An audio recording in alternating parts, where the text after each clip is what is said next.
Баршаңызға сәлем. Бүгін бізде математика пәні 3-ші сынып. 103-ші сабақ. Бүгінгі сабағымыздың тақырыбы екі таңбалы санды бір таңбалы санға жазбаша көбейту. Қазақ хандығының негізін қалаушылар.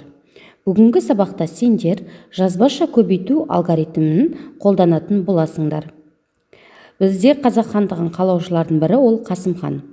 Қасым хан 16 ғасырдағы Қазақ хандығының негізін қалаушылардың бірі. Ол Жәнібек ханның баласы. Оның арманы қазақ елінің тәуелсіздігі еді. Және ол өз арманын орындады.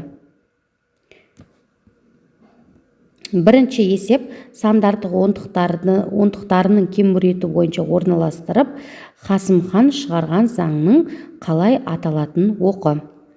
Енді біз кембіреті бізде 264, 119, 95, 48 дейді.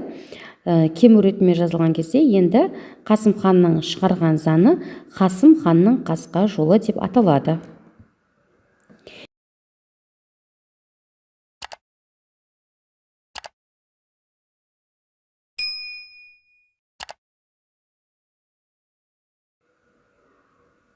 Екінші есеп есептеуді баған түрінде орында. 31-ді 2-ке көбейтеміз, яғни бірлікті бірлікке көбейтеміз, содан кейін бірлікті ондыққа көбейтеміз. 2-ні 1-ге көбейтеміз 2, 2-ні 3-ке көбейтеміз 6, мәні 62. Енді 21-ді 4-ке көбейтеміз. 4 жердегі бірім 4, 4-ді 2-ке көбейтеміз 8, мәні 84. 13-ті 3-ке көбейтеміз. 3-ті 3-ке көбейтеміз 9, 3-ті 1-ге көбейтеміз 3, мәні 39 шығады. 22-ні 4-ке көбейтеміз, 4-ті 2-ке көбейтеміз 8, 4-ті 2-ке көбейтеміз 8, мәні 88. 13-ті 2-ке көбейтесіңдер, 2-ні 3-ке көбейтеміз 6, 2-ні 1-ге көбейтеміз 2, мәні 26. 14-ті 2-ке көбейтесіңдер, бірлікке бірлікті, 2-ні 4-ке көбейтесіңдер 8, 2-ні 1-ге көбейтеміз 2, мәні 28. Келесі 32-ні 2-ке көбейтеміз, 2 жердегі 2-ім 4, 2 жердегі 3-ім 6, мәні 64. Келесінде 33-ті 3-ке көбейтеміз, 3-ті 3-ке көбейтесіңдер 9, 3-ті 3-ке көбейтесіңдер 9, мәні 99 шығады. Үшінші есеп амалдардың орындалу тәртібін анықта, баған түрінде есепте. Бірінші 1000 азайтылған 425 азайтылған 403 көбейтілген 4 деп тұр.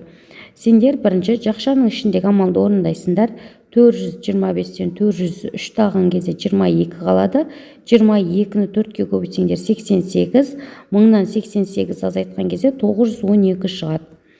Келесіне 520 қосылған 21 көбейтілген 4 қосылған 136 дейді. Бірінші 21-ді 4-ке көбейтіп аласыңдар, 84 шығады. 520-ға 84-ті қосасыңдар 604, 604-ке 136-ны қосқан кезде 740 шығады. Келесіне 399-дан 366-ны азайтасыңдар, 33 қалады. 33-ті 3-ке көбейткен кезде 99, 298-ге 99 қосқан кезде 397 шығады. Келесінде 32-ні 2-ке көбейтеміз, мәні 96 шығады. 44-ті 2-ке көбейтсек 88, 96-ға 88 қосқан кезде 184 шығады. Міне осылай амалдардың орындалу ретін баған түрінде есептеп көрсетесіңдер. Төртінші есеп есепті теңдеудің көмегімен шығаруларын қажет. Яғни теңдеу құрып. Қазақ хандығының тарихы туралы фильмді 900 адам көрді. Оның 325-і ересектер, қалғаны балалар. Фильмді қанша бала көрді? Яғни балалардың санын x деп аламыз. Енді ересектер 325, балалар белгісіз, бірақ барлығы 90, 900 адам. Енді 325-ке қосылған белгісіз сан тең 900 деп аламыз. Енді 900-ден 325-ті азайтқан кезде 575 болады. Демек бізде балалардың саны фильмді көрген 575 болғаны. Белгісіз санды x деп алып шығарамыз. Келесінде тапсырмасы кітапханада қазақ халқының тарихы туралы 118 кітап бар. Жаңа кітаптар әкелгеннен кейін 265 кітап болды. Неше жаңа кітап әкелінді? Жаңа кітаптардың санын x деп аламыз. Демек 118 Қосылған 2 тең 265 болады. Енді 265-тен 118 азайтқан кезде 147 болады. Демек бізде 147 кітап әкелінді, жаңа кітап.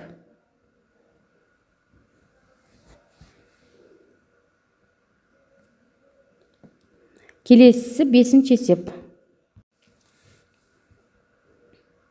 Сызбаны пайдалана отырып, 3 амалмен шығарылатын есептер құрастыр.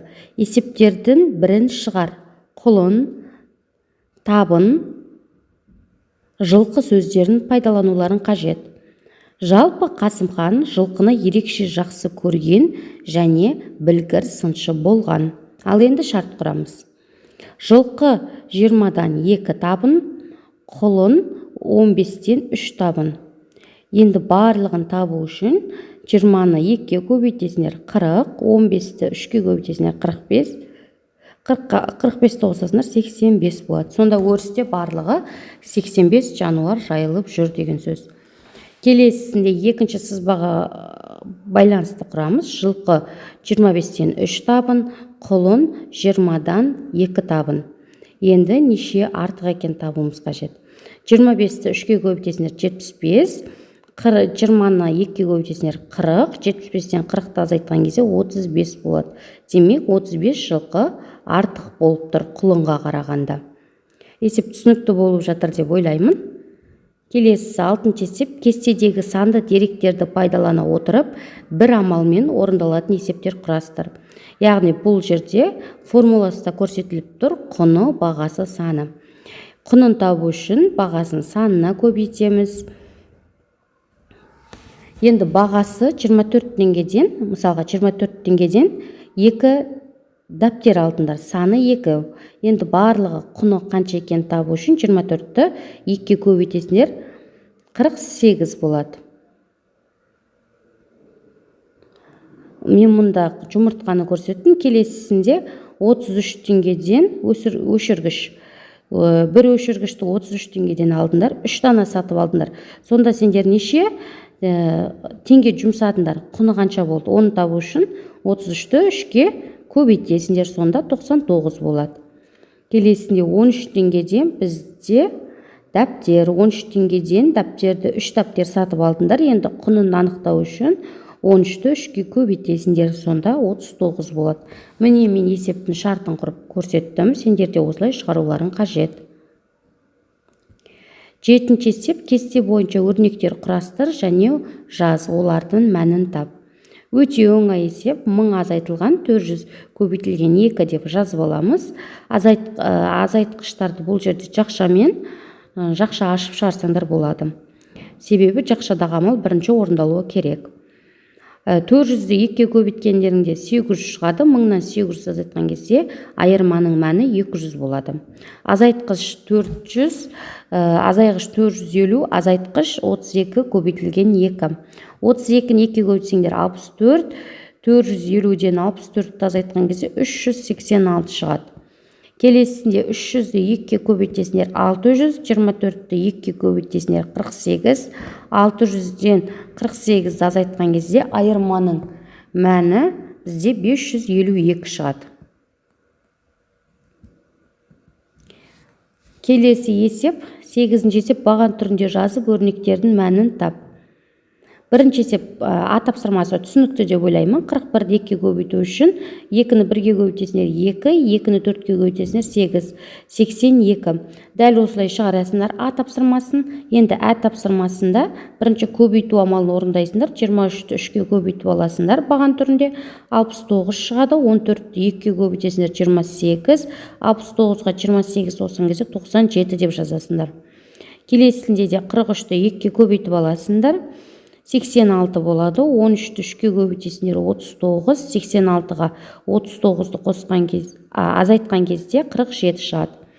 Келесінде 200-ден азайтылған 44 көбейтілген 2 қосылған 126 деп тұр. Бірінші көбейту амалын орындалады. 44 2-ге көбейтесіңдер 88, 200-ден 88 азайтасыңдар. Себебі солдан оңға қарай орындалады. 112, 112-ге 126-ны қосқан кезде 238 шығады. Келесі бізде 9-шы есеп. Теңдіктер тура болатындай барлық сандардың арасына амалдар таңбасын қой. Жақша қоюға да болады. Енді 1, 2, 3, 5 шығаруымыз қажет. Ол үшін 1-ді 2-ге көбейтеміз. 2, 2-ге 3 қоссақ 5 болады. Келесінде 1, 2, 3, 4, 5 шығаруымыз қажет. Ол үшін 1-ді 2-ге қосамыз 3, 3-ті 3-ге көбейтесіңдер 9, 9-дан 4-ті азайтқан кезде 5 шығады. Міне осылай жақша қойып, амалдарды қойып шығарасыңдар. Бүгінгі сабағымыз осымен аяқталды. Менің сабағым ұнаса тіркеліп қойыңдар. Келесі сабақта кездескенше сау болыңдар.